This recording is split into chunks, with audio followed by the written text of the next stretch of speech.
तो आदाब, नमस्कार, गुड इवनिंग, सत श्री अकाल। एक बार फिर आप तमाम लोगों का स्वागत है क्राइम तक की कहानी के इस एपिसोड में। उम्मीद है पूरी फैमिली अच्छी होगी।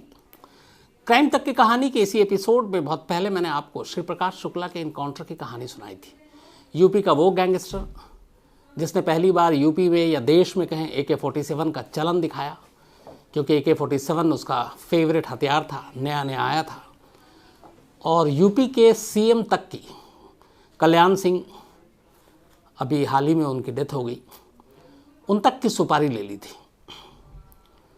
चाहे वो क्रिमिनल हों, चाहे दूसरे गैंगस्टर हों, यहाँ तक कि पुलिस हों, ये सारे एक दौर में श्री प्रकाश शुक्ला से कांपा करते थे, क्योंकि उसके काम करने का तरीका बिल्कुल बेरहम। AK-47 से एक बस्ट में अनगिनत फायरिंग करता। और उसने एक नया ट्रेंड शुरू किया था यूपी गैंगस्टर में। और इतिहास में यूपी के जब भी गैंगस्टर का नाम आएगा, शायद श्री प्रकाश शुक्ला का नाम सबसे खूंखार, सबसे बेरहम में सबसे ऊपर होगा। श्री प्रकाश शुक्ला के लिए ही STF का गठन किया गया था, स्पेशल टास्क फोर्स बनाई गई थी। अरुण कुमार उस वक्त उसके SP हुआ करते थे, अजय राज शर्मा उसके बॉस हुआ करते थे। तो एक गैंगस्टर के लिए एक पूरे पुलिस डिपार्टमेंट के अंदर अलग एक ऑर्गेनाइजेशन बनानी पड़ी, एक अलग टीम बनानी पड़ी। ये श्री प्रकाश शुक्ला की वजह से, उसकी दहशत की वजह से थी। ये कहानी मैंने आपको डिटेल में सुनाई इसी कहानी के एपिसोड में। श्री प्रकाश शुक्ला, कोशिश करूंगा आज की कहानी जब खत्म हो उसका लिंक ज़रूर डाल दें, ताकि जो लोगों ने श्री प्रकाश शुक्ला के इनकाउंटर की कहानी नहीं सुनी है वो ज़रूर सुने। एक राजेश पांडे जी जो अभी हाल में रिटायर हुए, आपको क्राइम तक की कहानी पे भी उनको हमने दिखाया था, वो अपनी कहानियाँ भी सुनाते हैं यूट्यूब पर। तो राजेश पांडे जी की कहानी आप लोग भी ज़रूर सुने, यूट्यूब पर बहुत ही अच्छे दिलकश अंदाज में सुनाते हैं। और चूँकि उन्होंने सारे केस खुद हैंडल किए एक पुलिस अफसर के तौर पर, तो उनकी ज़ुबानी सुनने में और भी मज़ा आता है। मैं खुद उनका मुरीद हूँ, उनका फ़ैन हूँ, तो सुनता रहता हूँ। आज की कहानी का बहुत बड़ा क्रेडिट और श्रेय राजेश पांडे जी को ही जाता है, क्योंकि श्री प्रकाश शुक्ला के इनकाउंटर में वो शामिल थे और कुछ चीज़ें ऐसी उन्होंने बताई जो ज़माने के सामने पहले नहीं आई थी। श्री प्रकाश शुक्ला का इनकाउंटर हुआ दिल्ली के करीब, गाज़ियाबाद के पास। ये सब कहानी में आपको पता है। लेकिन इस इनकाउंटर से पहले यूपी पुलिस और STF को कितनी मशक्क़त करनी पड़ी, कितने हाथ पैर मारने पड़े, इसका एहसास इस कहानी से होगा आपको। 90 के दशक में श्री प्रकाश शुक्ला की तूती बोला करती थी, और इत्तेफाक से श्री प्रकाश शुक्ला जितने क्राइम करता जा रहा था, धीरे धीरे उसका नाम हुआ। लेकिन वो जिस तेज़ी से क्राइम की दुनिया में आगे बढ़ रहा था, वो एक सरदर्द लॉ एंड ऑर्डर के लिए भी था, पुलिस के लिए भी था। उस ज़माने में ज़्यादातर लैंडलाइन हुआ करता था, मोबाइल फ़ोन का चलन नहीं था। लेकिन 31 मार्च 1997 को यूपी ख़ासतौर पर लखनऊ में मोबाइल की शुरुआत हो गई थी। 31 मार्च 1997 को मोबाइल फ़ोन की शुरुआत हुई, बहुत कम तादाद में, क्योंकि उस वक्त बड़ा महंगा हुआ करता था मोबाइल का बिल। इनकमिंग आउटगोइंग मुझे आज भी याद है, 2000 में शायद 25 रुपीज़ पर मिनट कॉल कीजिए या फिर कॉल रिसीव कीजिए, दोनों के पैसे लगते थे। अब तो कॉल करने के लगते हैं, रिसीव करने के तो लगते नहीं है, फ्री होता है। तो 97 में मोबाइल लॉन्च हुआ 31 मार्च को लखनऊ में। और लखनऊ के ही केसर बाग में एक इंसिडेंट हुआ। वहाँ के एक दिलीप होटल में एक शूटिंग हुई थी। शूटिंग मतलब गोलियाँ चली थी। और एक रेलवे के ठेकेदार थे भानु मिश्रा, उनकी उस होटल में वो ठहरे हुए थे, और श्री प्रकाश शुक्ला अपने साथियों के साथ वहाँ पहुँचा और उसने AK-47 से भानु मिश्रा को गोली मारी। ये काफ़ी चर्चा में रहा था ये दिलीप होटल का ये इंसिडेंट, क्योंकि तब बड़ा ये पहली बार पता भी चला कि AK-47 भी गैंगस्टर यूज़ कर रहे हैं। हालांकि उस वक्त जब ये होटल में इंसिडेंट हुआ तो ज़्यादातर लोगों को यही लगा था कि इसके पीछे या तो फिर सूरज भान गैंग का हाथ है या फिर अशोक सिंह गैंग का हाथ है।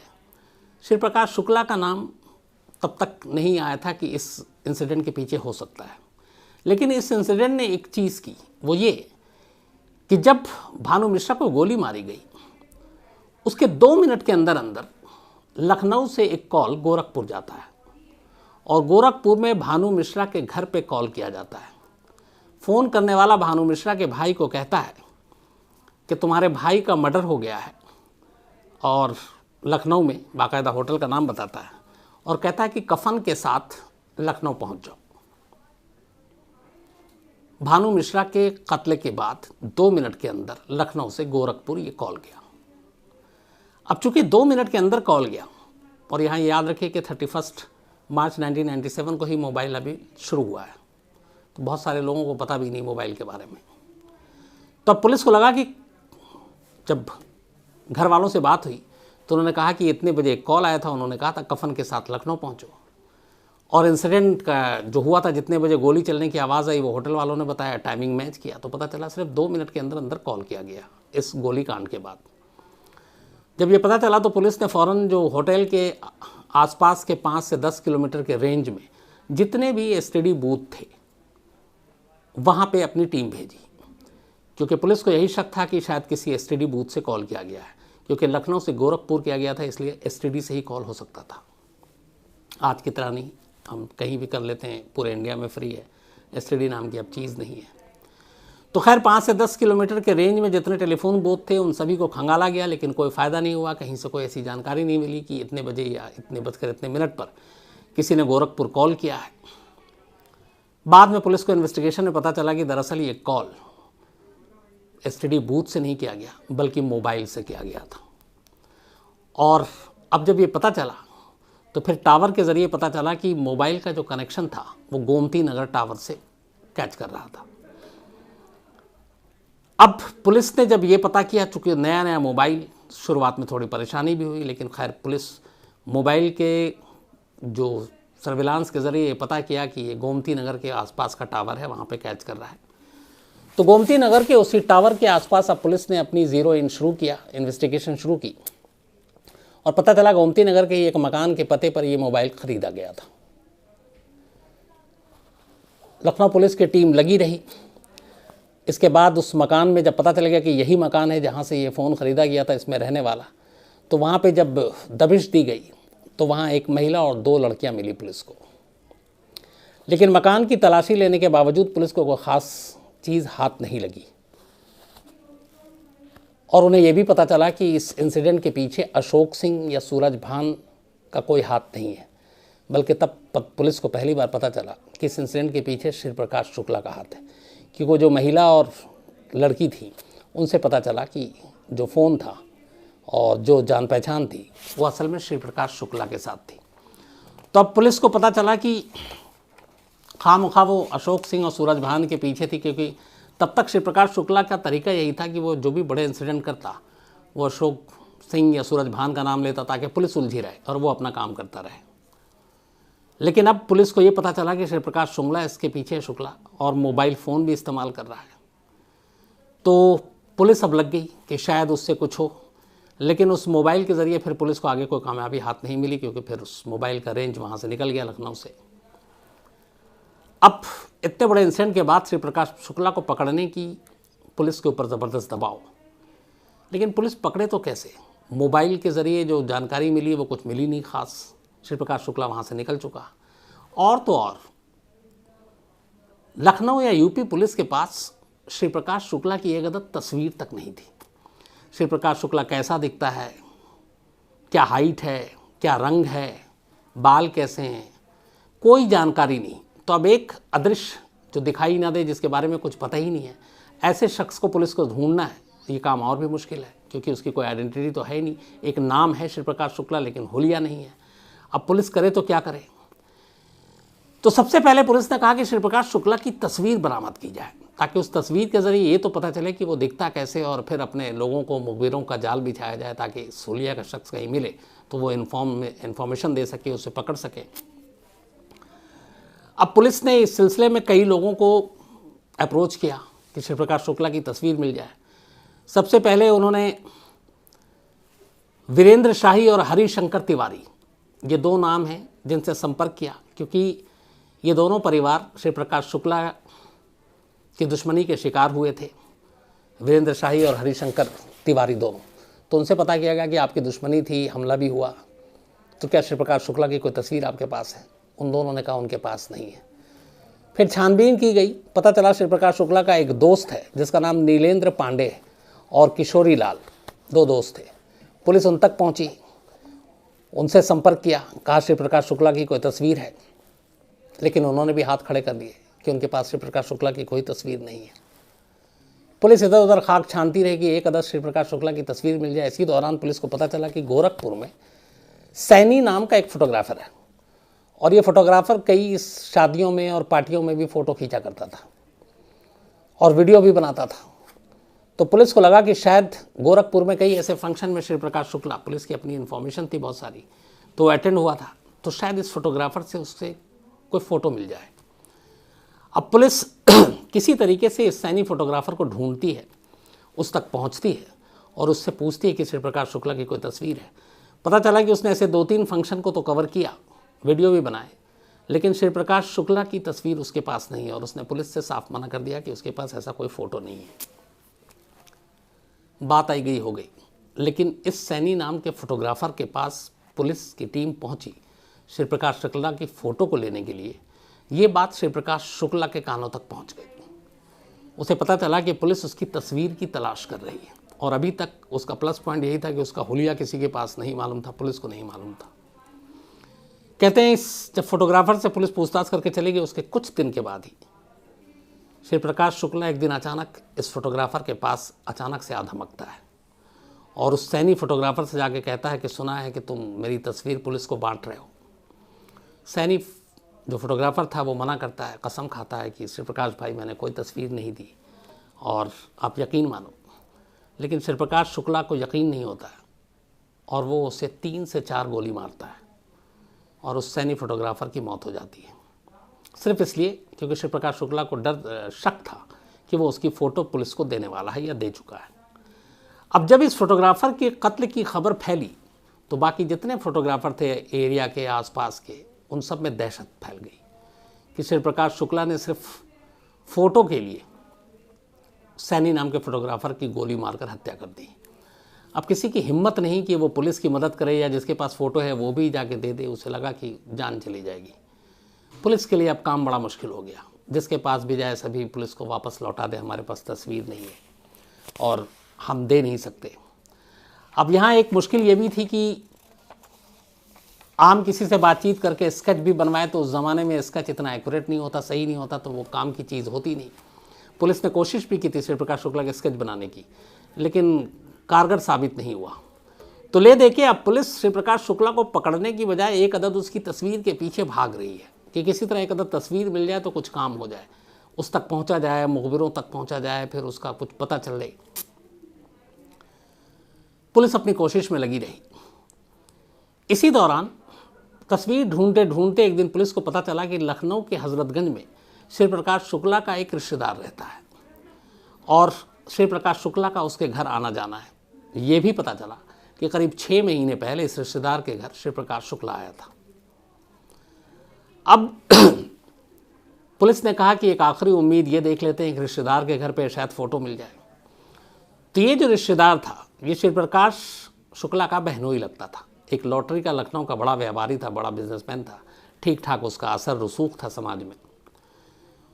तो उस बहनोई के बारे में जब पता चला, तो पुलिस की एक टीम हजरतगंज में श्री प्रकाश शुक्ला के इस बहन और बहनोई के घर पहुंच जाती है, और वहाँ जाकर पूछती है कि श्री प्रकाश शुक्ला की कोई तस्वीर है।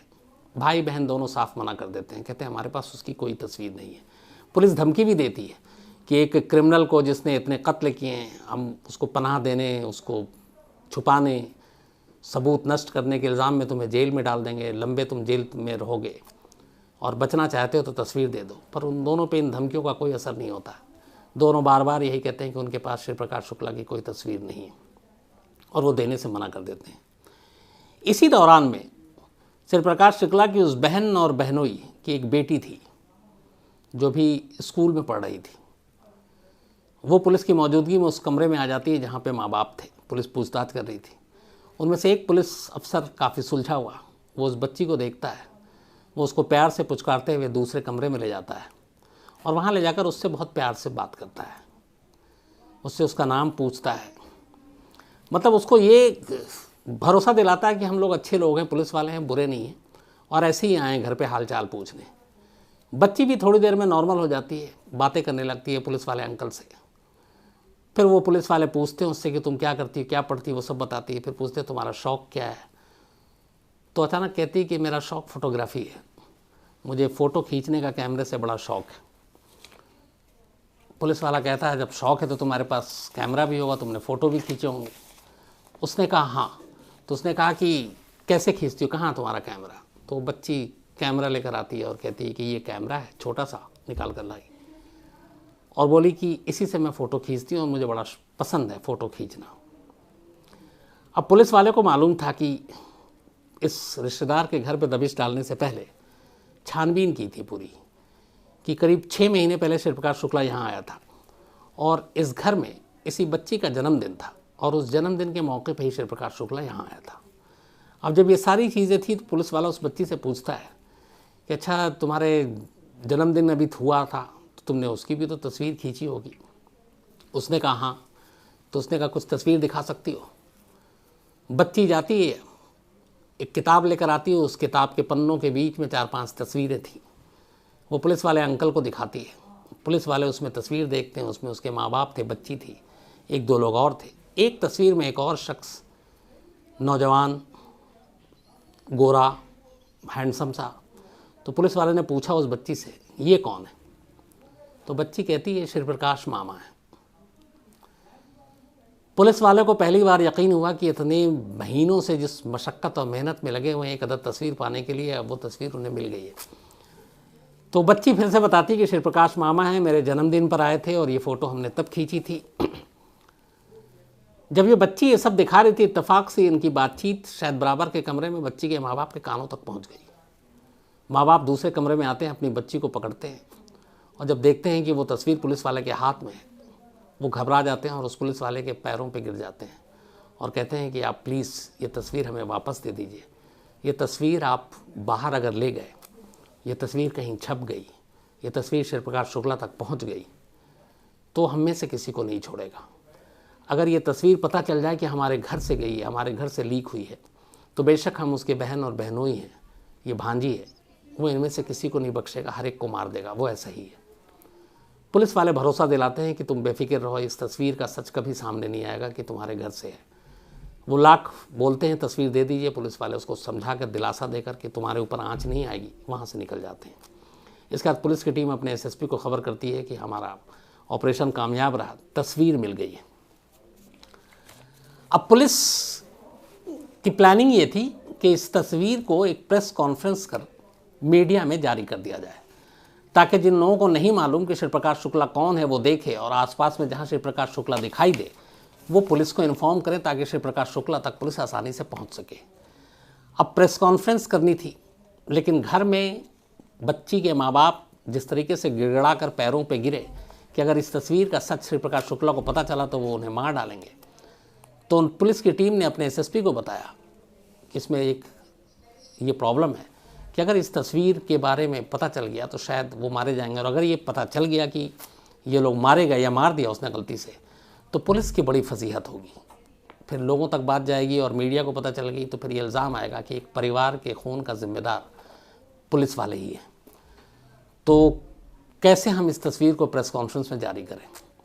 अब यहाँ पे मामला फिर फंस गया। तस्वीर हाथ में है लेकिन जारी नहीं कर सकते क्योंकि एक परिवार की ज़िंदगी का सवाल है, और श्री प्रकाश शुक्ला जिस तरीके का क्रिमिनल था वो बिल्कुल भी लिहाज या रहम नहीं करता और शायद मार डालता।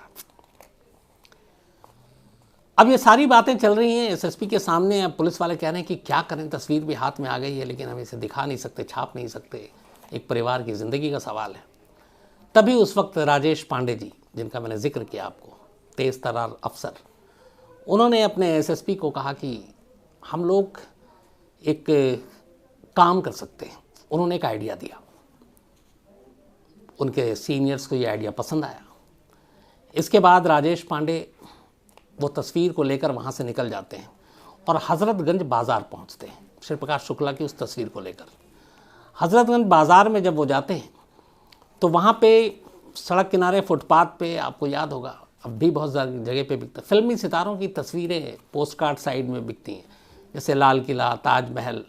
तो फिल्मी एक्टर एक्ट्रेस की भी, अमिताभ बच्चन, दिलीप कुमार, राजेश खन्ना, हेमा मालिनी, इन सब की तस्वीरें खूब अभी भी बिकते हैं बहुत जगह पे। लोगों को शौक़ है अपने मनपसंद सितारों की तस्वीरों को रखने या उसको पोस्ट कार्ड साइज में। तो राजेश पांडे जब वहाँ से हजरतगंज बाजार से गुजर रहे थे, फुटपाथ पे उन्होंने देखा कि फिल्मी सितारों की कुछ तस्वीरें बिक रही हैं पटरी पर।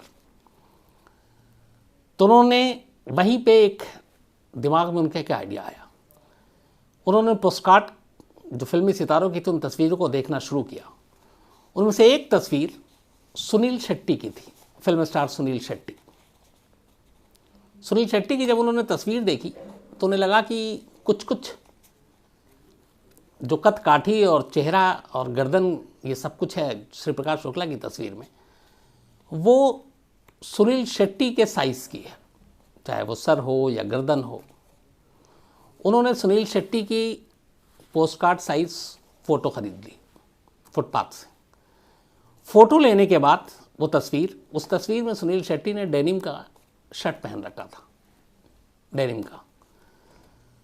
तो वो फ़ोटो लेते हैं और उसके बाद फ़ोटो लेने के बाद वहीं पे हजरतगंज के बाज़ार में एक फ़ोटो स्टेट की दुकान पर पहुंचते हैं जो कलर प्रिंटिंग और ये सारी चीज़ें करता है, रंगीन फ़ोटो स्टेट मशीन की जो दुकान थी।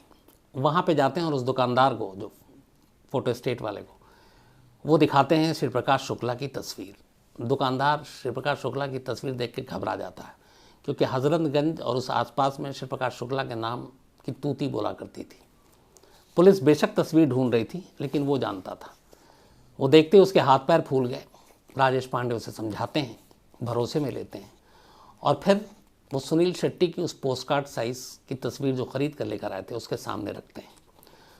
अब उसके बाद आइडिया ये था कि श्री प्रकाश शुक्ला के चेहरे और गर्दन को जो तस्वीर घर से लेकर आए थे, वो चेहरा और गर्दन उसी साइज़ में काट कर उस तस्वीर से अलग करना था, और सुनील शेट्टी की जो पोस्टकार्ड साइज़ उन्होंने फ़ोटो लाई थी उसके गर्दन और सर को उसी साइज़ में काट के अलग करना था।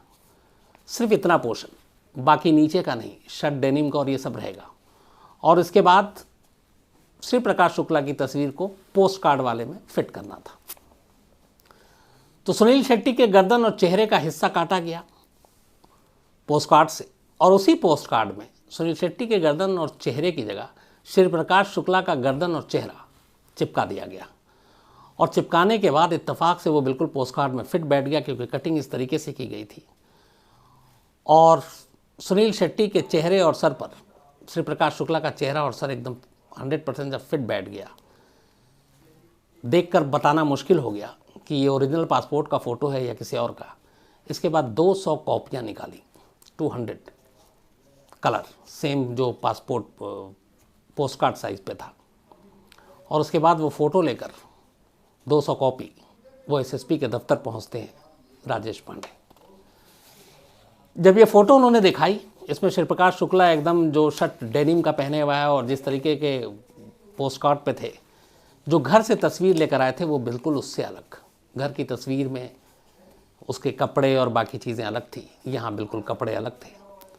अब पुलिस को लगा सब कुछ ठीक है। इसके बाद पुलिस ने मीडिया में वो फ़ोटो जारी कर दी, जो सुनील शेट्टी के पोस्टकार्ड से काट कर श्री प्रकाश शुक्ला की तस्वीर को उसमें जोड़कर उसकी फ़ोटोकॉपी निकाली गई थी, कलर। इसके बाद इस तस्वीर को मीडिया में जारी किया गया, अखबारों में तस्वीर छप गई।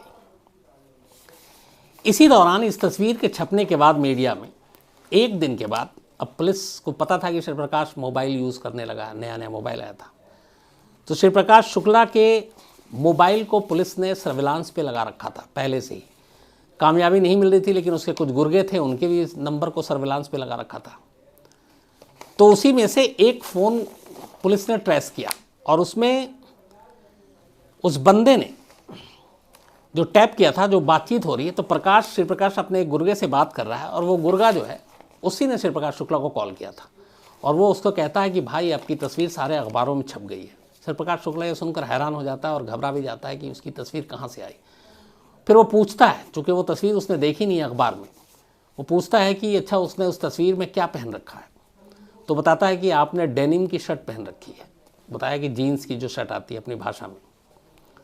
तो इस पर श्री प्रकाश शुक्ला कहता है कि बस यही मुश्किल होता है, दिल्ली मुंबई में तो ये नॉर्मल है पहनना, यूपी जैसे छोटे शहरों में ये डेनिम की शर्ट नज़रों में आ जाती है। बोला यार डेनिम की शर्ट तो मैंने पहनी थी, अब पता नहीं कहाँ पहनी थी, लेकिन वो फ़ोटो कहीं से आ गई। तो बोला आसानी से पहचान में आ जाता है डेनिम की शर्ट में। बट इससे यह हुआ कि श्री प्रकाश शुक्ला को 1% भी ये शक नहीं गया कि उसकी बहनोई और बहन के घर से उसकी भांजी के बर्थडे पे ली गई वो तस्वीर उसमें खेल करके और इस तरीके से उसे बनाया गया है। अब पुलिस के पास श्री प्रकाश शुक्ला की तस्वीर थी और श्री प्रकाश का पूरा हुलिया था। इसके बाद एसटीएफ उसके पीछे लगी रहती है। मोबाइल था ही था, फिर मोबाइल के ज़रिए पुलिस उसकी गर्लफ्रेंड तक पहुंचती है, उसकी गर्लफ्रेंड के मोबाइल को वो ट्रेस करती है। इस दौरान में हालांकि वो कई और वारदात को अंजाम देता है, लेकिन आखिरकार नेपाल जाते वक्त जो पुलिस की कहानी है, फिर वो दिल्ली एयरपोर्ट से पीछा होता है और गाज़ियाबाद में आकर श्री प्रकाश शुक्ला का इनकाउंटर हो जाता है और उसकी मौत हो जाती है। तो इनकाउंटर की कहानी आपको पहले भी बता रखी है, वो आप डिटेल में इसके आगे की आप सुन सकते हैं इसी कहानी के एपिसोड में। मैं इसका लिंक भी इस कहानी के बाद में डाल दूंगा। लेकिन कहते हैं, और ये राजेश पांडे जी का भी कहना है, कि अगर ये एक तस्वीर ना होती तो शायद श्री प्रकाश शुक्ला इतनी जल्दी मारा नहीं जाता, इतनी जल्दी ट्रेस नहीं होता, इतनी जल्दी उसका पता नहीं चलता। लेकिन इसे एक तस्वीर के लिए पुलिस को क्या क्या मशक्क़त करनी पड़ी और कैसे जाने अनजाने सुनील शेट्टी की तस्वीर श्री प्रकाश शुक्ला के इनकाउंटर की एक तरह से उसने बुनियाद रखी, क्योंकि इस तस्वीर के बाद ही श्री प्रकाश शुक्ला का चेहरा सामने था, जिसके बाद कभी भी कहीं भी वो मिले तो उसको पहचाना जा सकता था, पकड़ा जा सकता था, मारा जा सकता था। तो ये थी कहानी, एक अदद तस्वीर की, उस तस्वीर की पहली की। अब आपसे मुलाकात होगी कल किसी नई कहानी के साथ। लेकिन कहानी ख़त्म करूं उससे पहले आज ज़्यादा नहीं, अतुल गौड़ जी हमारे क्राइम तक फैमिली मेंबर हैं और ये ख़ास इसलिए है कि इनका 60वां जन्मदिन है, 60th बर्थडे है। तो दिल से अतुल गौड़ जी आपको हैप्पी बर्थडे, आप हमेशा अच्छे रहें, खुश रहें। और मुझे खुशी इस बात की भी है कि अतुल गौड़ जी की एक बेटी है आदिति गौड़, और मुझे लगातार कई मेल लिखा और काफ़ी वक्त पहले से, और एक ही बस फरमाइश थी कि मेरे पापा का 60वां बर्थडे है, कुछ स्पेशल है, अगर आप विश करेंगे तो अच्छा लगेगा। और वो बहुत बड़े फ़ैन हैं, मिलना भी चाहते हैं। एक दिन लंच पे भी उन्होंने बुलाया, तो मैं वादा करता हूँ तो अतुल जी आपसे जल्दी मुलाकात होगी। और हैप्पी बर्थडे। और आपको बहुत प्यारी सी अच्छी सी बेटी मिली है जो अपने पापा से इतना प्यार करती है। हालांकि मैं कहता हूँ कि बेटियाँ हमेशा अपने पापा की ही होती हैं, इस चीज़ को मैं समझ सकता हूँ क्योंकि मेरी भी एक बेटी है। तो दिल से खुशी है और आपको इस ख़ास मौके पर 60वां जन्मदिन बहुत बहुत बधाई आपको। इसके अलावा चारू सिंह जी हैं, इनका भी, बल्कि चारू सिंह जी नहीं, बहुत छोटी है भी, तो चारू सिंह हैप्पी बर्थडे, खुश रहो। ये शैलेंद्र सिंह जी ने भेजा है, इनकी बिटियां हैं। और सौम्या रंजन साहू हैं उड़ीसा से, इनका भी जन्मदिन है, तो हैप्पी बर्थडे सौम्या आपको भी। तो थैंक यू वेरी मच। अब आपसे मुलाकात होगी कल रात 9 बजे किसी नई कहानी के साथ। अपना ख्याल रखिएगा। Thank you.